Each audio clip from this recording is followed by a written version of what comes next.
السلام عليكم. النهاردة عايزة أوريكم نتيجة تربية البط المسكوفي بتاعي. دول عمرهم 3 شهور بالظبط، وذبحتهم من فترة وشلت الدكر في الفريزر للعيد. وكمان عشان أوريكم الوزن والحجم، دكر ما شاء الله عامل 5 كيلو ونص، والنتاية 2 كيلو. النتيجة مرضية جدا وكلها تربية بيتي، وهقول لكم على طريقة التغذية اللي أنا كنت بعملها وكل حاجة في الفيديو ده. بس الأول اعملوا لايك وسبسكرايب وادعوا لي دعوة حلوة من قلبكم، وقولوا ما شاء الله لا قوة إلا بالله. وانا هشرح لكم كل حاجة في الفيديو من اول من الميزان. هنبتدي مع بعض نوزن الدكر اهوت. دي الاول النتاية، وزنها 2 كيلو زي ما انتم شايفين على الميزان. طبعا هي ممكن تجيب وزن اكتر من كده، وكانت جايبه وزن 3 كيلو الا ربع. بس المفروض ان انا كنت اذبحها بدري عن كده 15 يوم. انا كمان اتاخرت، يعني هو اما كده عمر 3 شهور المفروض كانوا يذبحوا على عمر شهرين ونص، لان في عمر شهرين ونص كانت النتايه جايبه 3 كيلو الا ربع، وكان الدكر عامل 6 كيلو زياده. وادي الدكر معايا في الوزن اهوت عامل 5 كيلو ونص. انا جبت كل الموازين اللي موجوده عندي في البيت علشان احطها على الميزان. انا الميزان بتاعي اللي كان قبل كده باظ، وكان عندي موازين وباظت كلها، فحاولت ان انا اجيب كل الموازين، حتى الحجاره اللي موجوده على الميزان دي انا معايراها بالوزن، وهي عامله كيلو. وادي 3 كيلو، وادي كيلو تاني عاملين 5 كيلو ونص. الدكر ده ما شاء الله لا قوه الا بالله وزنه 5 كيلو ونص.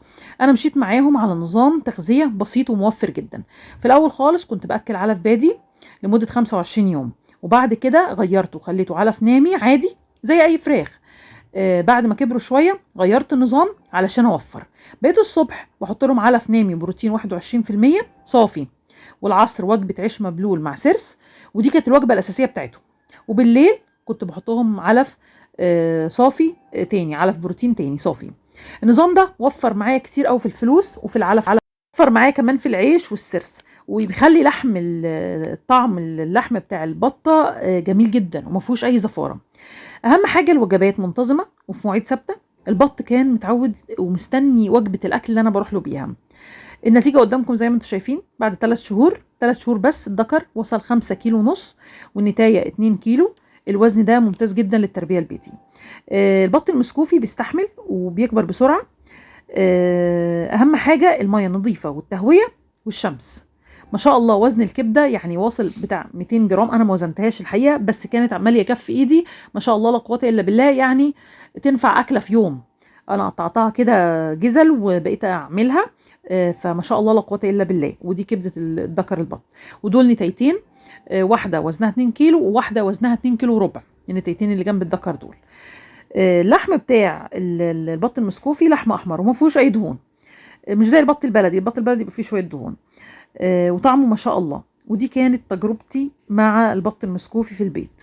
اكتبوا لي جربتوا تربيه البط المسكوفي في البيت ولا لا، وادعوا لي دعوه حلوه من قلبكم. ما تنسوش اللايك والاشتراك في القناه عشان تشوفوا فيديوهات تربيه الطيور الجايه.